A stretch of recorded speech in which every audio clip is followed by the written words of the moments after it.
পৃথিবীর মানুষকে আল্লাহ তাআলা তিন শ্রেণীতে বিভক্ত করেছেন।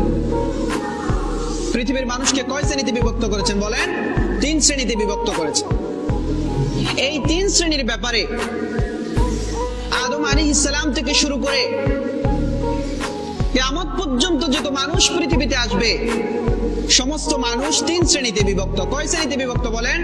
তিন শ্রেণীতে বিভক্ত। এই তিন শ্রেণীর ব্যাপারে কোরআনে আল্লাহ তাআলা স্পষ্ট করে বলে দিয়েছেন।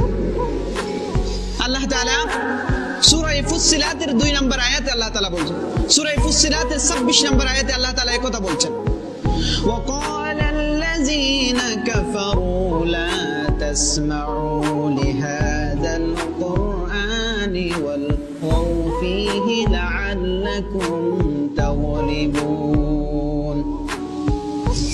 আর যারা আল্লাহর আয়াতকে অস্বীকার করে, যারা কুফরি করে, যারা বেঈমান, এই ধরনের মানুষগুলোর স্বভাব হলো লা তাসমাউ লিহাযাল কুরআন, তারা এই কোরআনকে বলবে যে এই কোরআন শুনতে দেওয়া হবে না, এই কোরআন যাতে মানুষ শুনতে না পারে সেজন্য তারা সমস্ত ইনস্ট্রুমেন্ট তারা তৈরি করে রাখে।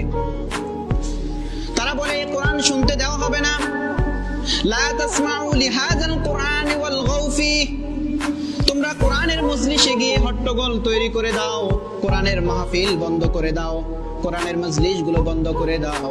কোরআন যারা তেলাওয়াত করে, কোরআন যারা মানুষের সামনে তেলাওয়াত করে, কোরআনের আয়াতটুকু যারা স্পষ্ট করে ব্যাখ্যা করে, ওই ধরনের মানুষগুলোর উপরে নির্যাতন করো। এটা কাফিরদের স্বভাব। কার স্বভাব বলেন? এটা কাফিরদের স্বভাব। এটা আমার কথা নয়, এটা স্বয়ং কোরআনের কথা। সূরা ফুসসিলাতের আপনারা নোট করুন, সূরা ফুসসিলাতের 26 নম্বর আয়াতে আল্লাহ তাআলা বলছেন যারা কাফের তাদের বৈশিষ্ট্য হলো তারা কোরআনকে পৃথিবীর বুকে চলতে দিবে না।